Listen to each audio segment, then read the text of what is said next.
ସକାଳ ଜଳଖିଆରେ ଏମିତି କିଛି ବନାନ୍ତୁ ଯେମିତି ଶୀଘ୍ର ବନିଯିବ ଆଉ ଖାଇବାକୁ ବି ବହୁତ ବଢ଼ିଆ ଲାଗିବ।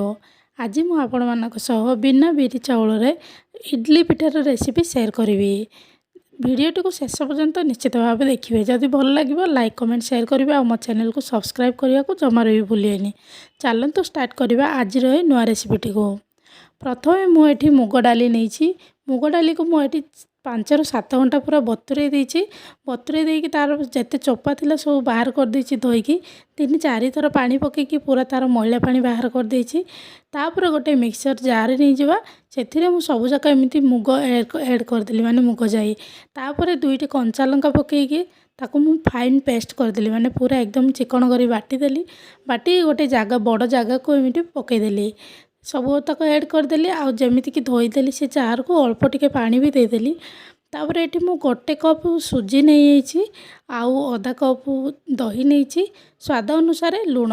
ଆକୁ ଆମେ ଭଲ ଭାବରେ ଘାଣ୍ଟି ଦେବା ଯେମିତିକି ସୁଜି ଏକଦମ ମିଶିଯିବ ଆଉ ଦହି ବି ଭଲ ଭାବରେ ମିଶିଯିବ, ମିଳେଇଯିବ। ଏମିତି 3ରୁ 4 ମିନିଟ୍ ପର୍ଯ୍ୟନ୍ତ ଘାଣ୍ଟିବା। ତାପରେ ଆକୁ ଆମେ କଭର୍ କରିକି 5 ମିନିଟ୍ 7 ମିନିଟ୍ ପାଇଁ ଛାଡ଼ିଦେବା, ଏମିତି ରେଷ୍ଟରେ ଛାଡ଼ିଦେବା। ଅନ୍ୟ ପଟରେ କଡ଼େଇ ଗରମ କରିଦେବା। ତାପରେ ଏଠି ମୁଁ ବାଦାମ ନେଇଛି, ତାକୁ ଭଲ ଭାବରେ ଭାଜିଦେବା।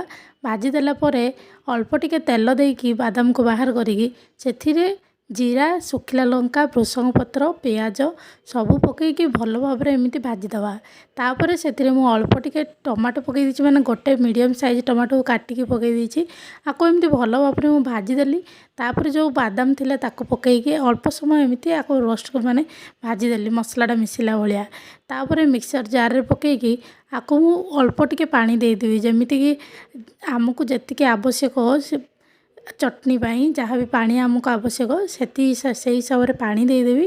ଆଉ ସ୍ୱାଦ ଅନୁସାରେ ଲୁଣ ଆଉ ଚିନି ପକେଇଦେବି ଅଧା ଚାମଚ। ପକେଇକିରି ଯେମିତି ପାଣି ଦେବା କଥା ଦେଇକି ଆକୁ ବି ଗୋଟେ ଫାଇନ୍ ପେଷ୍ଟ ବନେଇଦେବା, ମାନେ ଚଟଣି ବନେଇଦେବା। ଚଟଣି ବନେଇ ଏକଦମ ଦେଖନ୍ତୁ ଯେତିକି ପାଣି ଆମକୁ ଆବଶ୍ୟକ ସେଇ ହିସାବରେ ଦେଇକି ଚଟଣିଟା ଏମିତି ବନେଇଦେବା। ଏକଦମ ସୁନ୍ଦର ଭାବରେ ବନିଗଲା ଚଟଣି। ତାପରେ ଆକୁ ଆମେ ସାଇଡ଼ରେ ରଖିଦେବା। ଦେଖି ସାଇଡ଼ରେ ଥିବା ଏମିତି ଯେଉଁ ବାଟିକି ରଖିଥିଲେ ସବୁ ମିଶେଇକି ତାକୁ ବାହାର କରିକି ଦେଖିବା ସୁଜି ଏକଦମ ଭଲ ଭାବରେ ଫୁଲି ଯାଇଛି। ତାପରେ ଗୋଟେ ଗାଜରକୁ ନେଇକି ସେ ଭଲ ଭାବରେ ଘଷିକି ସେଥିରେ ପକେଇଦେବା, ଯେମିତିକି ଦେଖିବାକୁ ବହୁତ ସୁନ୍ଦର ଲାଗିବ ପିଠାଟା।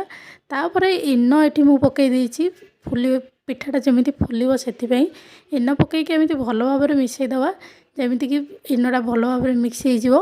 ତାପରେ ଏଠି ମୁଁ ଯେଉଁ ଇଡିଲି ଛାଞ୍ଚ ଥିଲା, ଇଡିଲି ଛାଞ୍ଚକୁ ନେଇକି ସେଥିରେ ଭଲ ଭାବରେ ତେଲ ଏମିତି ଲଗେଇ ଦେଇକି ତାପରେ ଏଠି ମୁଁ ସବୁତକ ଏମିତି ବ୍ୟାଟର ପକେଇଦେଲି। ସେଥିରେ ଭଲ ଭାବରେ ହେଇଗଲା ପରେ ସେଥିରେ ମୁଁ ଯେମିତି ଗରମ ପାଣିରେ ବସାଉଛନ୍ତି ସେମିତି ବସାଇଦେବା। 7-8 ମିନିଟ୍ ମାନେ 15 ମିନିଟ୍ ପର୍ଯ୍ୟନ୍ତ ଆକୁ ଆମେ ସିଝିବା ପାଇଁ ଛାଡ଼ିଦେବା। ଏମିତି ଦେଖିବେ ଏକଦମ ସଫ୍ଟ ଭାବରେ ପିଠା ଆମର ହେଇଯାଇଛି। ଆଜିର ଭିଡ଼ିଓଟି କେମିତି ଲାଗିଲା କମେଣ୍ଟରେ ନିଶ୍ଚିତ ଭାବେ ଜଣାଇବେ। ମୁଁ ପ୍ରଥମ ପାଇଁ ଟ୍ରାଏ କରିଥିଲି, କିନ୍ତୁ କେବେ କେବେ ହୁଏନି, କେବେ ହୁଏ, ଏମିତି ହୁଏ। ତ ମୁଁ ଆଜି ଟ୍ରାଏ କରିଥିଲି କିନ୍ତୁ ବହୁତ ବଢ଼ିଆ ହେଇଥିଲା। ଆପଣ ବି ଟ୍ରାଏ କରିକି ଦେଖିବେ କେମିତି ହେଇଛି ଆଉ କମେଣ୍ଟରେ ନିଶ୍ଚିତ ଭାବରେ ଜଣାଇବେ କି ଭିଡ଼ିଓଟି କେମିତି ଲାଗିଲା।